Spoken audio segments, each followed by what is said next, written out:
이번 이야기는 클래스가 다릅니다.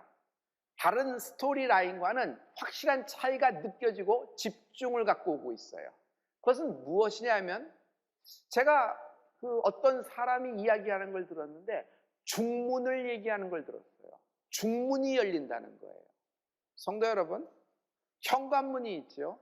근데 요즘은 아파트에서도 여러분 중문을 만들기도 합니다. 택배가 오면 어떻게 돼요? 현관문을 열고 현관문에서 처리하는 겁니다. 아니면 정 바쁘면 지금 급해서 못 나가는데요, 거기 현관문에다 앞에다 두시면 제가 처리하겠습니다 하고 가는 겁니다. 하지만 중문은 다릅니다.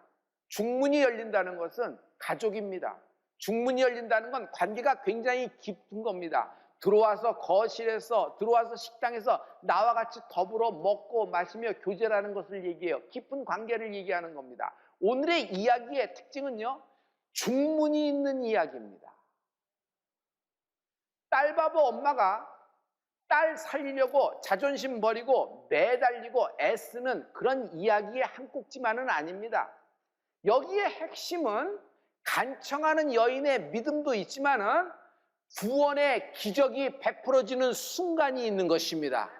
여러분, 이 간단한 이야기지만 하나님은 언제나 질병 치유만을 위해서 오신 것이 아니라 예수님은 그것을 통해서 우리에게 구원의 기적을 베푸는 이야기를 하고 계시는 것입니다. 이방 여인은 믿음이 있었습니다. 이방 여인이었지만, 그러나 간구를 했지만 거절당했어요. 그 거절 중에 주님은 이 여인을 완전 무시합니다. 어느 정도로 무시해요? 개 취급합니다. 짐승 취급을 하는 것이에요. 엄마도 집에 있는 딸도 모녀를 싸잡아서 짐승을 취급하는 것입니다. 마태복음 15장 26절부터 27절에 이 여인이 어떤 무시를 당했는지를 볼 수 있어요. 다 같이 대답하여 가라사대 자녀의 떡을 취하여 개들에게 던짐이 마땅치 아니하니라. 여자가 가로되 주여 올소이다마는 개들도 제 주인의 상에서 떨어지는 부스러기를 먹나이다 하니. 짐승 취급받았지만 이 여인은 곧 이어서 뭐라고 하냐면 올소이다 라는 얘기합니다. 올소이다. 저는요, 이 여인의 이 한마디가 중문이 열리는 순간이다. 중문이 열리는 순간이다. 맞습니다. 나는 개 같은 사람, 개 같은 인생입니다. 여러분, 당시에 이스라엘 사람들은 이방인을 어떻게 여겼죠? 개처럼 여겼습니다. 왜? 하나님을 모르는 인생이니까. 하나님을 모르는 인생은 개가 토한 것을 다시 먹는다. 즉, 무엇이 죄인지도 몰라요. 사회나 그 커뮤니티, 그 사회에서 내는 사람들의 인식 속에서 사회법에 죄라는 것이 있습니다. 그러나 하나님의 백성은 하나님의 법도 살아있는 것입니다. 근데 하나님을 모르니, 하나님의 법을 모르고, 하나님의 법을 모르니 무엇이 죄인지도 모르고 내가 뭐 하는지도 모르고 사는 인생이었습니다. 그런데 예수님이 짐승 취급하는데 이 여인은 자존심도 없는지 그냥 거기다 올소이다 하는 것이에요. 이 말은 뭐예요? 맞습니다.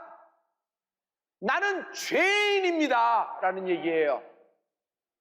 성도 여러분, 인정할 때 중문이 열린다. 하나님 앞에 인정하는 거예요. 예수님이 말씀하신 것이 맞습니다. 맞습니다. 나는 그런 인생, 하나님을 모르고 살았습니다. 나는 정말 개같이 그런 짐승 같은 삶을 살았습니다. 무엇이 죄인지도 몰랐습니다. 나는 죄인입니다 할 때 중문이 열리고, 중문이 열릴 때 하나님을 만난다. 많은 사람들이 말씀과 말씀의 능력을 믿지 않습니다. 왜 그럴까요? 경험하지 못해서기 때문입니다. 진짜 내가 기도할 때 하나님이 듣고 계시나? 내가 지금 이런 억울한, 내가 지금 이런 정말 절대절명의 벼랑 끝의 상황인 걸 하나님은 알고 계시나? 의심하기 시작합니다. 왜 그럴까요? 경험하지 못한 거예요. 하나님을 만난 경험이 없어요. 이들은요, 무엇을 원하냐면 응답을 원하는 겁니다. 그러나 하나님은 응답하시는 분입니다. 하지만 성도 여러분, 여기서 중요한 것은 하나님의 응답이 소중한 것이 아닙니다. 우리에게는 응답하시는 아버지가 계시다. 응답보다 소중한 건 응답하시는 아버지가 계시는 것이에요. 언제나 아버지라고 부를 때 나를 찾아와 주시고 나를 사랑하시는 하나님을 찬양합니다. 그러므로 인정할 때 하나님을 만난다. 믿음이 뭐예요? 인정이라는 것이에요. 인정이 뭐예요? 내가 잘한다, 네가 잘한다 하고 칭찬받는 것이 인정이라고 생각하는데, 하나님 말씀에, 내가 죄인이라는 하나님 말씀에 맞습니다, 옳소이다, 나는 주 앞에서 죄인입니다, 인정하는 은혜가 있을지어다. 인정이 회개이다. 회개 없이 하나님을 가까이 갈 수 없다. 불가능하다. 많은 사람들이 회개는 다 빼고 하나님 하면은 그 외마디 하나에 내가 원하는 것이 30배, 60배, 100배로 뭔가 뚝뚝 떨어지고, 부유도 넘치고 형통도 넘치고 재물도 넘치고 모든 것이 패스가 되며 모든 것이 내가 원하는 좌표로 딱 되는 걸, 그런 것을 형통이라고 생각하는데, 성도 여러분, 하나님은 우리의 영혼을 사랑하십니다. 그리고 당신을 구원하기를 원하시는 하나님의 목적을 찬양합니다. 여러분, 회개 없이 하나님을 만날 수 있는 방법이 없어요. 그러므로 회개가 영적인 분량입니다. 하나님이 나를 기억하시고 하나님이 나를 기록하시는 부분이 있어요. 여러분, 하나님과 나 사이에 추억이 많아야 되잖아요. 히스기야처럼 하나님, 나와의 추억을 생각하사 내 목숨을 연장시켜 주시옵소서. 히스기야의 생명이 연장이 된 것처럼 성도 여러분, 영적 분량이 있는 사람이 돼야 돼요. 회개가 영적 분량입니다. 우리는 회개는 일평생 한 번 하는 걸로 다 끝났다고 치는데, 성도 여러분, 그렇지가 않아요. 우리에게서 회개가 없으면 하나님을 만날 길이 없는 것이에요. 현관문에 예수님 오셨어요? 바빠서 못 나가니까 현관문 앞에 두고 가세요. 내가 나중에 픽업할게요. 감사합니다. 팁은 나중에 드릴게요. 현관문 안에서 다 이루어지는 겁니다. 중문이 열리지가 않아. 하지만 중문이 열려봐요. 주님은 나와 더불어 먹고 마시며 교제하고 세상 끝날까지, 환란이 다하는 날까지, 그 나라에 이를 때까지 나와 더불어 임마누엘 하시는 하나님을 찬양합니다. 여러분의 영적인 스펙트럼이 넓어질 수 있어요. 개도 주인의 상에서 떨어지는 부스러기를 먹나이다, 이 여인의 고백을 잠깐 보세요. 성도 여러분, 난 죄인입니다. 그러나 내가 상에 있는 진짜 잘 차려진 떡 벌어진 그 말씀은 못 먹을지라도 거기서 떨어지는 부스러기, 정말 하찮은 거라도 나는 그것이 너무 소중합니다. 나는 죄인입니다. 이 말씀, 이 한마디, 단 한 글자 하나만은 먹어도 나는 살고 내 딸도 고쳐질 것을 믿나이다. 할렐루야. 이 얘기는 현대말로 해드릴게요. 예수님, 나는 죄인입니다. 하지만 오늘 이 순간을 놓칠 수가 없습니다. 내 인생에 한 번 올까 말까 한 기회가 왔는데, 하나님, 단 한 말씀만 내려 주시옵소서. 그 말씀 잡고 나는 살아날 수 있습니다. 성도 여러분, 우리가 하나님을 만날 수 있는 기회는 내가 살아있는 동안에 언제나 내가 마음 먹으면 하나님을 만날 수 있다고 생각하는데, 정말 그렇게 생각하세요? 그래서 놓친 기회가 얼마나 많으세요? 여러분, 오늘 지금 이 순간 하나님이 여러분에게 일생일대에 한 번의 기회를 주신 거예요. 하나님을 만나는 은혜가 있을지어다. 주의 말씀을 인정하며 내 중문이 열리는 은혜가 있을지어다. 여러분, 회개가 축복입니다. 하나님을 인정하는 것을 믿음이라 그러는 것이에요. 때로는 하나님이 교만하다 하실 때가 있어요. 그러면은 자세를 낮춰야 되겠구나, 좀 말을 좀 삼가야 되겠구나, 이렇게 돼야 되겠구나, 이렇게 생각해서 여러 가지 제스처나 여러 가지 말과 이런 것들을, 체크리스트를 두고 이렇게 해봅니다. 참 좋은 영적인 습관입니다. 그러나 이것보다 더 이전에 뭐가 있어야 돼요? 회개가 있어야 돼요. 내가 교만하다고 하나님이 말씀하셨을 때는, 그런 기도 응답이 왔을 때는 하나님이 회개를 원하는 거예요. 맞죠? 여러분, 예수 믿는다는 것은, 내가 신앙인이라는 것은 하나님께 회개한다는 것이에요. 여러분, 인생을 후회스럽게 살다 후회 속에서 끝나지 마십시오. 되돌릴 수 있는 방법이 아무것도 없어요. 잘못 꿰진 첫 단추가 끝까지 첫 단추가 잘못돼서 엉그러드는 것이 인생이에요. 하지만 여기 다시 인생을 시작할 수 있는 방법이 있는데, 예수를 믿으면 언제나 새로운 피조물이 되는 것입니다. 그것은 뚝딱 하는 마음으로 되는 것이 아니라, 내가 인정할 때, 내가 하나님 앞에 회개할 때, 주여 내가 죄인입니다, 눈물을 쏟는 회개가 임하는 은혜가 있을지어다. 내 인생의 중문이 열리는 것이에요. 할렐루야. 오늘 회개의 영이 축복을 회개의 영의 은혜가 이기는 축복이 있을지어다. 딸은 어디 있죠? 이 여인이 온 곳은, 지금 이 여인의 목적 때문에 온 곳은 딱 하나예요. 이 여인이 온 곳은 자기 딸 때문에 온 거예요. 자기 문제가 아니거든요. 딸의 문제거든. 근데 딸은 어디 있어요? 정작 안수받고 기도봐야 될 것은 딸이잖아요. 딸은 집에 있어요. 왜 두고 나왔을까요? 제어 불가하기 때문입니다.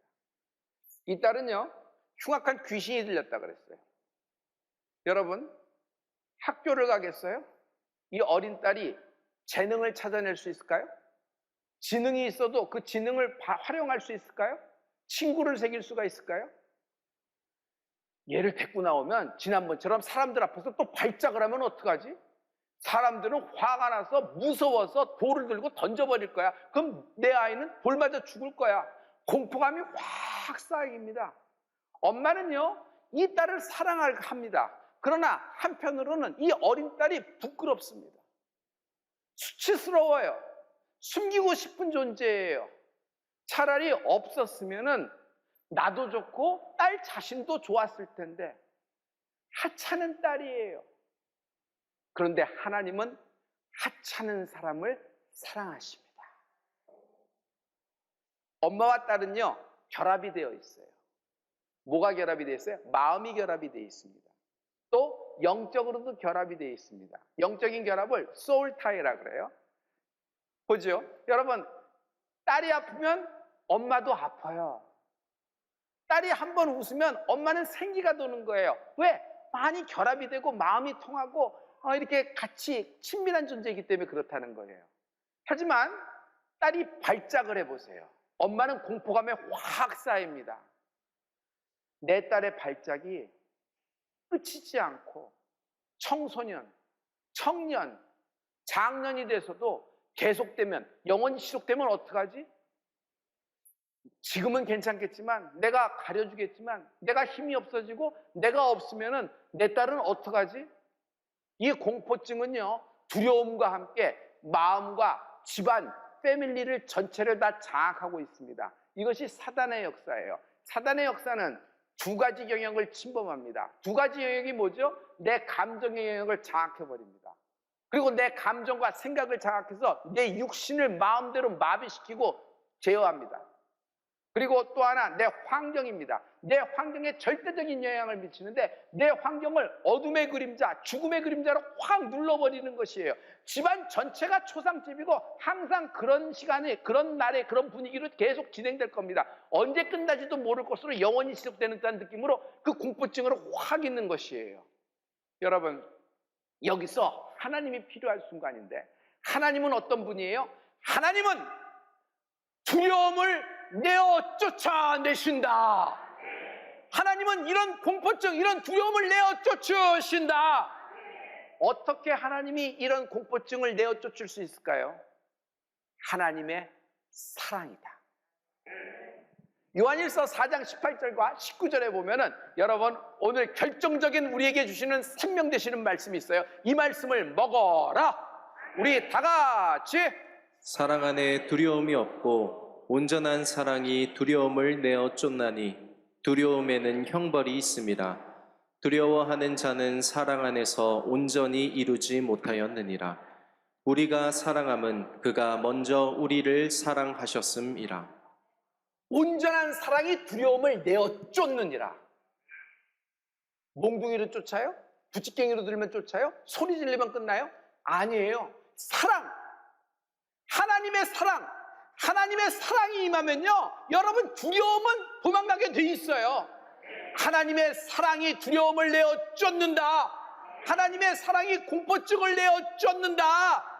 하나님의 사랑은 뭐예요? 내가 먼저 하나님을 사랑하는 것이 아니라 내가 하나님을 알기도 전에 하나님은 먼저 나를 사랑하셨다.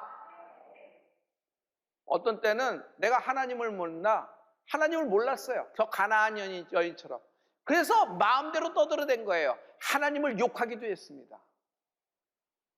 그리고 그냥 제사 드리며 투닥거리하며 점치며 굿하며 이렇게 하며, 그리고 예수 믿는 사람을 빈정거리며 예수 믿는 사람들, 그리고 교회, 그리고 목사들 막 비난하고 헐뜯으며 예수 믿는 신우이 막 욕하고 그 시댁과 그 친정과 막 서로 막 그러며, 여러분 그냥 자기도 몰라서 자기가 뭐 하는지도 모르고 다 그런 거예요. 그런데 여러분 이걸 기억하세요.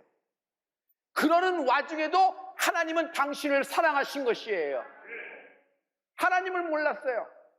그래서 현대판 소돔과 고모라를 휘젓고 다니면서 얘간다 저간다 했을 때도 하나님은 당신을 사랑하고 계셨던 것입니다. 할렐루야, 할렐루야. 사랑이 여기 있으니 하나님이 먼저 날 사랑하셨다. 그러므로 하나님의 사랑이 신유다. 하나님의 사랑이 신유다. 내가 병들고 내가 약해졌을 때 가장 나에게 특효약, 나에게 가장 중요한 것은 뭐냐면 하나님의 사랑이에요. 하나님의 사랑이 생명이에요. 하나님의 사랑이 생기예요. 죽은 영혼을 살려라는 하나님의 사랑이 임한 은혜가 있을지어다.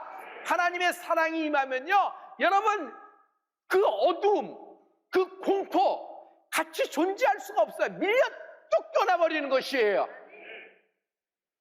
지금 들려오는 뉴스는 전체가 다 공포입니다. 전체가 다 경고예요. 우리가 3년 동안 코로나 기간 동안에 무엇을 들었죠? 이런 공포와 이런 경고성의 뉴스를 계속 들은 것입니다. 이런 와중에 내게 기회가 왔는데 이번 기회를 망치면 어떡하지?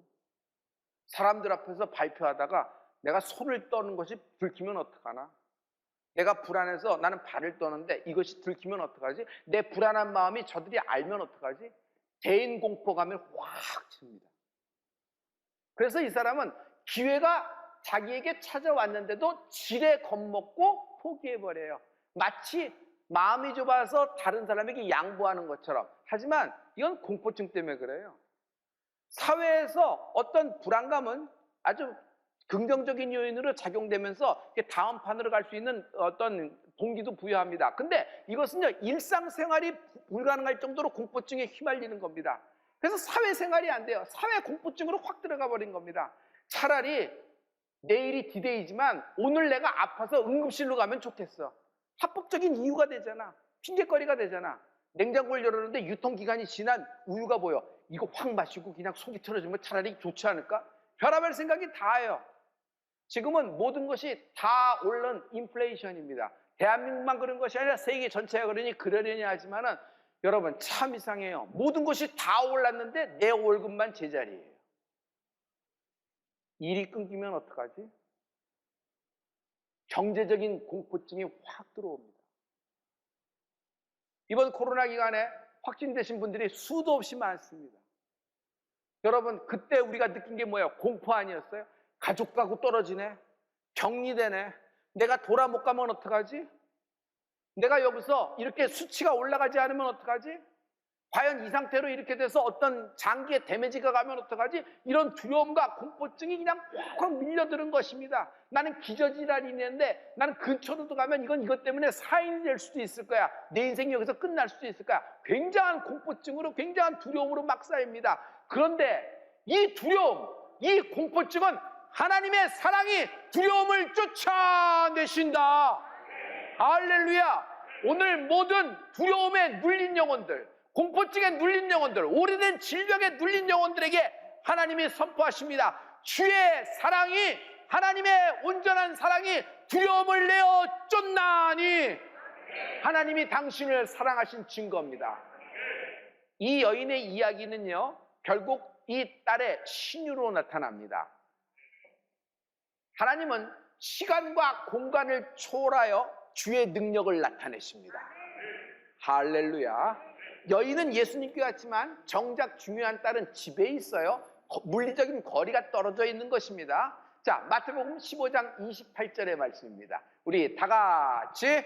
이에 예수께서 대답하여 가라사대 여자야 내 믿음이 크도다 내 소원대로 되리라 하시니 그 시로부터 그의 딸이 나으니라. 내 믿음이 크도다. 내 믿음이 크도다. 네가 거절했는데도 이렇게 오고 자존심이 이런데도 이런 게 아니에요. 네가 죄인임을 고백하는구나. 중문을 열고 회개하는구나. 네 믿음이 크다는 거예요. 그럼 누구에 비해서 크다는 거예요? 이스라엘 사람들은 자기가 죄인인 줄 몰라요. 자기는 하나님의 한가운데 있다고 생각을 하는 거예요. 그러나 이방인들, 세리된 사람들, 창기들은 오히려 내가 죄인입니다, 주여 나를 떠나소서 고백하고 있잖아요. 그래서 주님은 이 가나안 여인에게 네 믿음이 크도다라고 얘기하는 거예요. 여러분, 믿음이 크고 작고 사람이 어떻게 알 수 있겠어요? 그저 우리가 엿보아서 알 수 있을 뿐이지, 그것도 맞는지 틀린지도 우리는 잘 몰라요. 하늘나라 가봐야 알겠지만. 그러나 확실한 것이 있어요. 믿음이라는 것이 뭐예요? 내가 회개할 때 하나님이 나를 만나 주실 것이다. 내가 회개할 때 하나님이 나를 덮어 주실 것이다. 내가 하나님을 인정하고 회개할 때 주님께서 나를 바위 틈에 숨기시고 주의 손으로 덮어 주실 것이다. 할렐루야. 네 소원대로 되리라. 소원이 뭐예요?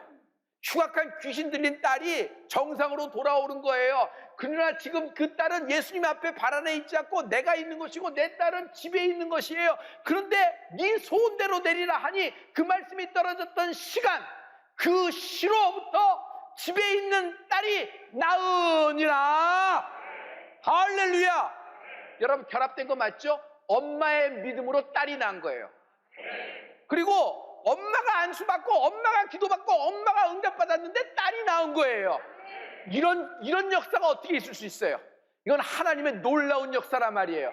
이게 하나님의 사랑이에요. 지금 여러분의 집안이 어떤 상황, 어떤 형편이라도 여러분 한 사람만 하나님께 회개 제대로 하고 하나님께 돌아왔을 때 여러분 집안이 살게 되리라. 내 믿음이 크도다. 내 소원대로 되리라. 그 시로부터 그 딸이 나으니라. 이 말씀이 여러분 인생에 적용되는 은혜가 있을지어다. 지금 마음이 아프신 분, 육신이 아프신 분, 질병에 대한 공포감과 질병에 대한 공포증, 그리고 멘탈의 병, 멘탈의 암이라 그러죠. 멘탈이 그냥 뒤죽박죽 되어가지고 모든 방어 기제는 다 무너지고 그냥 모든 것을 받아서 살래야 살 수도 없고 숨도 제대로 안 쉬어지는 분, 여러분 이거 한마디로 해서 공포증이에요. 공포감이에요. 공포감. 두려움이에요. 그래서 성경에서 주님이 나오셨을 때 항상 구약에서부터 신약까지 하시는 말씀이 뭐예요? 두려워 말라. 놀라지 말라. 내가 너와 함께함이라. 언제까지? 세상 끝날까지. 세상 끝날까지 내가 너와 함께함이라. 두려워 말라. 여러분, 하나님의 사랑이 두려움을 내어 쫓나니. 여러분도 마찬가지예요. 임마누엘, 하나님과 임마누엘하고 있으면 아멘. 하나님이 내 안에 함께 거하신다고 믿은 사람 아멘. 그러면 하나님의 사랑을 갖고 있는 내가 어떤 영역, 어떤 장소, 어떤 누구를 만나든지 내가 갖고 있는 하나님의 사랑 때문에 그 타인의 인생, 그 지역의 모든 영역이 두려움이, 공포감이 떠나가게 되리라. 할렐루야. 하나님의 사랑을 찬양합니다. 성도 여러분, 성경은 먹으로, 잉크로, 볼펜으로, 연필로 쓴 것이 아니에요. 성경은 예수님의 보혈로 쓴 거예요. 창세기부터 계시록까지 빨간색으로 쓴 것이 아니라 주의 보혈로 쓰신 거란 말이에요. 그러므로 성경을 볼 때 주의 보혈을 볼 수 있어야 돼요.